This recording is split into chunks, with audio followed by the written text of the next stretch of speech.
Combien êtes-vous là? 7000. C'est une légion. En es-tu le chef? Qui est le plus fort de cette légion? C'est moi-même, monsieur l'homme. En es-tu la tête? C'est moi qui commande la tête de cet homme. Et depuis combien de temps es-tu avec lui? Depuis le ventre de sa mère. Pourquoi? Qu'est-ce qu'un bébé a à voir avec cela? Pourquoi rentres-tu dans la vie d'un être humain dès le ventre maternel? Qu'est-ce qui est le plus sacré pour l'homme là-haut? N'est-ce pas l'âme?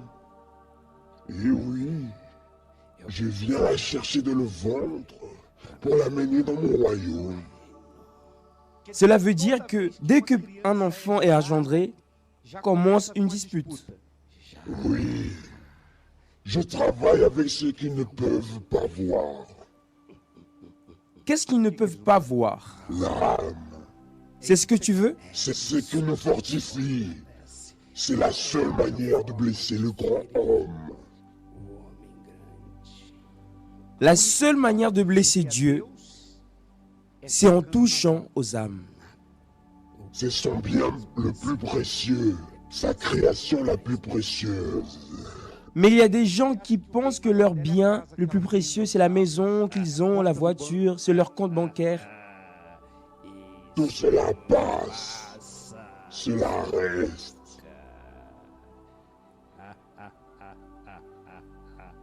Et l'âme. Elle demeure. Et tu as déjà amené beaucoup d'âmes? Il y a tant en train de crier là en bas en faveur de ce peuple qui ne croit pas. Alors c'est là en bas? Monsieur l'homme, laisse-moi le faire ici. Tu as déjà vu une âme crier ici en haut? C'est là en bas? Ici, et gémissent à cause des difficultés que nous engendrons. Mais là en bas? C'est différent là-bas. C'est du feu, sur du feu. Lorsque la personne sort du corps, de la matière, lorsque l'âme est séparée du corps, alors la société reste derrière le corps. Tout le monde veut appeler les parents pour demander où sera réalisée la veillée funèbre, où sera veillé le corps, où sera l'enterrement. Tout le monde est derrière le corps. Vous non.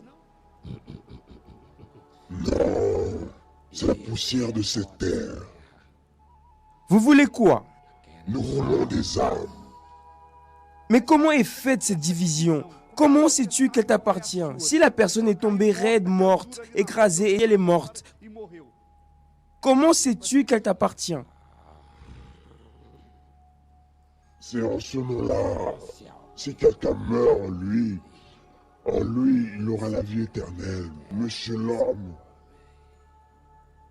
S'il meurt en ce nom-là, c'est bien cela? il aura la vie éternelle. C'est pourquoi tu as fléchi les genoux devant lui? Ce que ce peuple-là ne sait pas, ils n'ont pas idée de combien cet homme là-haut est précieux.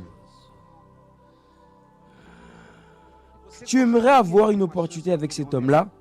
Je donnerai ma vie pour pouvoir être ici. Relève sa tête. Tu t'en repens? Je suis déjà condamné, monsieur l'homme. Il n'y a-t-il pas d'autres possibilités? Non, alors je lutte pour emmener ces âmes. Et s'il y en avait une? Je donnerai ma vie À lui? à lui. Il y a des gens qui ont l'opportunité, mais ils ne veulent pas la donner. Mais je travaille dans leur tête. Tu ne veux pas qu'ils lui donnent leur vie? Non, je veux qu'ils gémissent avec moi là-bas. C'est cette histoire? J'y vais, mais je ne vais pas seul. Tu étais un ange? As-tu déjà habité là-bas? C'est si beau. Ils ne savent pas ce qu'ils sont en train de perdre. Mais je ne peux rien faire. Tu as déjà habité là-bas, Oui, monsieur. mais tu en as été expulsé. Oui, je l'ai été. Je ne veux rien savoir de la religion. S'ils aiment ou non mes cornes. Je suis venu les chercher.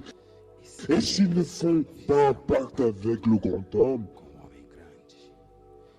je veux les amener. Ils ne savent pas lorsque leur âme se décollera de cette chair pourrie, qu'ils portent sur le squelette ce qui va venir les chercher. Il y a des gens qui, lorsqu'ils te voient, à l'heure de la mort, lorsqu'ils te voient et qu'ils ne croyaient pas avant, ils disaient que c'était des choses des croyants, de la Bible, des fanatiques. Lorsqu'ils te voient, quelle est leur réaction? Ah! Au secours, mon Dieu! Mais là, il n'y a plus de solution. Elle est déjà à moi. En enfer, les gens sont en train de crier. Beaucoup, Beaucoup? beaucoup. Il y a des gens de l'église là-bas. Il y en a beaucoup. Il y a des gens qui venaient, connaissaient la Bible, lisaient la Bible. Il y a des pasteurs là-bas qui sont en train de crier « Oh mon Dieu, donne-moi une opportunité !» Mais leur opportunité était ici. Il y a des ex-pasteurs là-bas. Oui. Il y a des gens qui, lorsqu'ils viennent à l'église universelle, disent « Ah non, je n'aime pas cette prière, non cette crierie, les personnes qui crient, les démons qui crient. » Alors, faites de tout pour ne pas aller en enfer. Parce que cette crierie, ce n'est rien.